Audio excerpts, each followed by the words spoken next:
पंढरपूरचा विठोबा हा अवघ्या महाराष्ट्राचे दैवत असून आषाढी एकादशीला इथे वारकऱ्यांचा मोठा मेळा भरतो। महाराष्ट्राच्या कानाकोपऱ्यातून ठिकठिकाणाहून लाखो भाविक लोक विठ्ठल नामाचा गजर करत आषाढी एकादशीला पायी चालत येतात। हिलाच आषाढी वारी म्हणतात।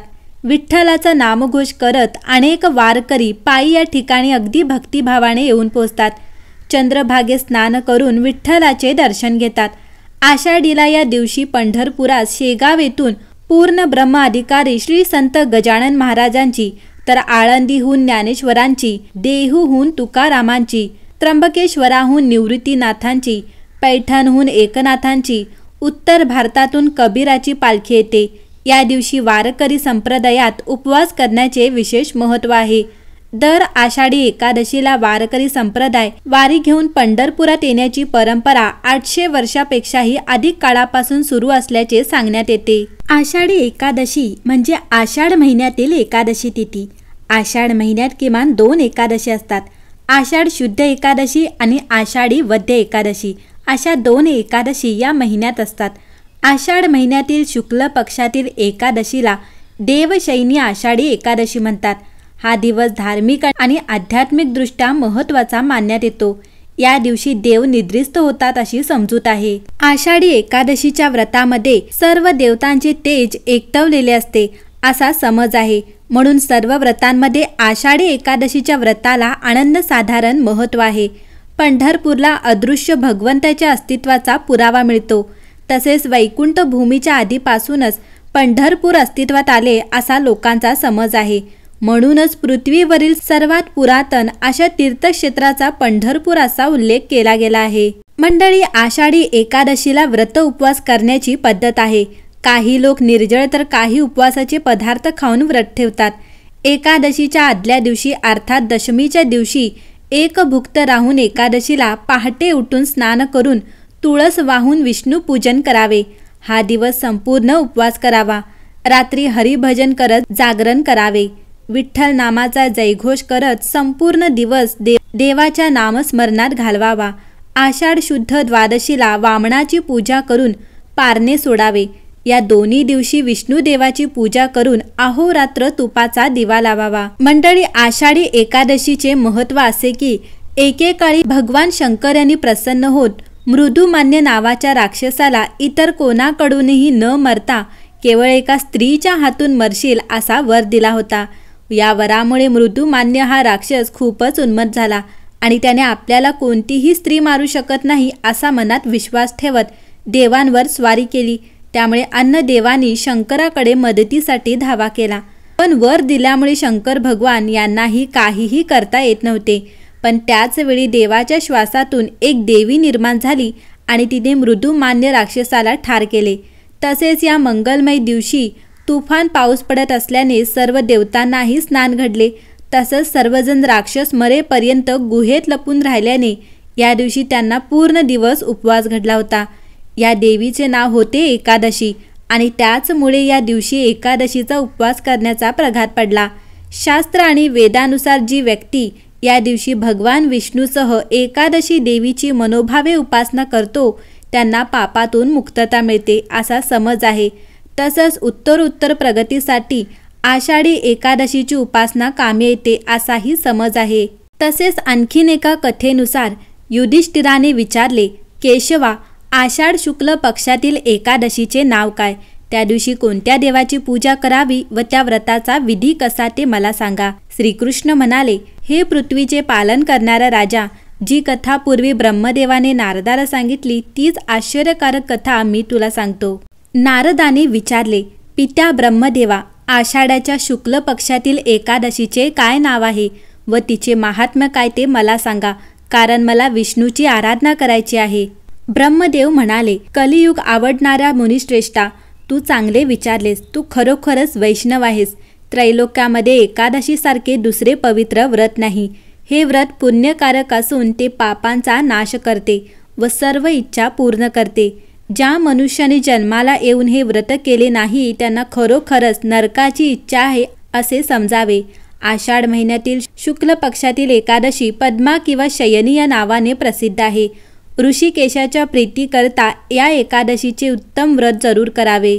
आता मी तुला एका एकादशीची पुराणातील कथा सांगतो। ही कथा ऐकल्यानेही महापापाचा नाश होतो। पूर्वी सूर्यवंशामध्ये मांधाता नावाचा राजा होता। तो चक्रवर्ती, सत्यप्रतिज्ञ व प्रतापी होता। तो आपल्या प्रजेचे पालन धर्माने व स्वतःच्या औरस पुत्राप्रमाणे करीत असे। त्याच्या राज्यात कधीही दुष्काळ पडत नसे व कोणालाही कसल्याच आधी व्याधी नव्हत्या। त्या राजाच्या कोषागारात अन्यायाने मिळवलेले धन थोडे सुद्धा नव्हते। तो अशा प्रकारे राज्य करीत असताना पुष्कळ वर्षे लुटली। एकदा राजाच्या पूर्वजन्माच्या पापामुळे त्याच्या राज्यात 3 वर्षे पाऊस पडला नाही। त्यामुळे सर्व प्रजाजन वैतागले व भुकेने आर्त झाले। राज्यात धान्य अजिबात नसल्यामुळे देवयज्ञ, पितृयज्ञ, अग्निहोत्रे व वेदाध्ययन हे सर्व बंद पडले। तेव्हा सर्व प्रजाजन राजाकडे आले आणि म्हणाले, राजा, प्रजेला हिताचे ठरेल असे आमचे बोलणे ऐक। पुराणामध्ये पंडितांनी पाण्याला नारा असे म्हटले आहे। तेथे पाण्यातच राहण्याचे भगवंताचे घर आयन आहे, म्हणून तर भगवंतांना नारायण असे म्हणतात। नारायण सर्वांच्या हृदयात राहतो। हा भगवान विष्णू पर्जन्य रूपच आहे। पर्जन्याची वृष्टी तोच करतो। त्यातूनच अन्न निर्माण होते व अन्नातूनच प्रजा निर्माण होते। हे राजा, असा हा पर्जन्य नसेल तर प्रजेचा नाश होतो। तेव्हा नृपश्रेष्ठा, ज्यामुळे पाऊस पडेल व आमचा योगक्षेम चालेल असे काहीतरी कर। राजा म्हणाला, प्रजाजना हो, तुम्ही सांगितले ते अगदी खरे आहे। अन्न हे ब्रह्मस्वरूपच आहे। सर्व चराचर जग अन्नामुळे स्थिर आहे। सर्व भूत मात्र, प्राणी मात्र अन्नातूनच निर्माण होतात। जगाचे जीवन अन्नावरच चालते। पुराणात व लोकांच्या तोंडून मी असे ऐकले आहे की राजांच्या आचरणामुळेच प्रजाजनांचे दुःख भोगावे लागते। मी सूक्ष्म बुद्धीने विचार करीत आहे। मी काही पाप केल्याचे मला आढळले नाही, तरीही प्रजाजनांचे हित व्हावे म्हणून मी सर्व प्रयत्न करीन। राजाने असा विचार केला आणि विधात्याला नमस्कार करून व बरोबर मोठे सैन्य घेऊन तो गहन वनात गेला। तेथे तप करणाऱ्या श्रेष्ठ मुनींच्या आश्रमात त्याने भेटी दिल्या। त्यावेळी त्याला ब्रह्मदेवाचा मानसपुत्र असलेल्या अंगिरा ऋषी दिसला। त्याच्या तेजाने दाही दिशा उजळल्या होत्या। तो जणू दुसरा ब्रह्मदेवच आहे का असे वाटत होते। त्या ऋषीला पाहून माधांता राजाला आनंद झाला व तो रथातून उतरून त्याच्या पुढे हात जोडून एखाद्या सेवकाप्रमाणे उभा राहिला। त्या ऋषीने राजाला आशीर्वाद देऊन त्याचे अभिनंदन केले व राज्यातील राजा, प्रधान, मित्र, भांडार, देश, किल्ले, सेना या राज्याच्या 7 अंगाविषयी कुशल विचारले। राजाने स्वतःचे कुशल निवेदन करून ऋषीचे कुशल विचारले।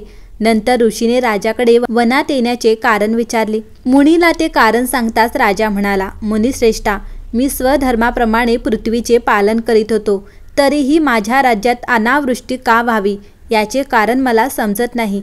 माझा संशय नाहीसा व्हावा म्हणून मी आपल्या पायांपाशी आलो आहे। तरी प्रजाजनांचा योगक्षेम चालेल व त्यांचे समाधान होईल असा उपाय सुचवावा। अंगिरा ऋषी म्हणाला, राजा, हे कृतयुग सर्व युगात उत्तम आहे असे म्हणतात।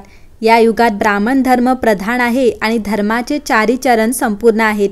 या युगात तप करण्याचा धर्म फक्त ब्राह्मणांचा आहे। असे असता राजा तुझ्या राज्यात एक शूद्र तप करीत आहे। करू नये असे काम त्याने केल्यामुळे तुझ्या राज्यात मेघ वर्षत नाहीत। तू त्या शूद्राचा वध करण्याचा प्रयत्न कर, म्हणजे दोष दूर होईल। राजा म्हणाला, तपश्चर्या करणाऱ्या त्या शूद्राने माझा काहीच अपराध केलेला नाही। तो निरपराध असताना मी त्याला मारणार नाही। तरी दुष्काळ नाहीसा होण्यासाठी मला एखादा धार्मिक उपाय सांगा। ऋषी म्हणाला, राजा, असे असेल तर तू आषाढ शुक्ल पक्षातील पद्मा नावाच्या एकादशीचे व्रत कर। या व्रताच्या प्रभावाने तुझ्या राज्यात निश्चितपणे उत्तम वृष्टी होईल। ही एकादशी सर्व सिद्धी देणारे आहे व सर्व उपद्रव्यांचा नाश करणारे आहे। राजा, तू आपल्या परिवारासह व प्रजाजनांसह या एकादशीचे व्रत कर। मुनीचे हे म्हणणे ऐकून राजा घरी परतला। आषाढ महिना आल्यावर त्याने पद्मा म्हणजे शयनी एकादशीचे व्रत केले। ब्राह्मण, वैश्य, शूद्र या 4 वर्णांच्या प्रजाजनांनीही हे व्रत केले। राजा त्या सर्वांनी असे व्रत करताच मेघांनी वर्षा सुरू केली। सर्व पृथ्वी जलाने भरून गेली व थोड्या दिवसातच शेते पिकांनी शोभू लागली। ऋषिकेशाच्या प्रसादाने सर्व लोकांना सौख्य लाभले। याकरिता पद्मा एकादशीचे हे उत्तम व्रत अवश्य करावे। हे व्रत ऐश्वर्य व मुक्ती देणारे व सर्वांना सुखदायक आहे।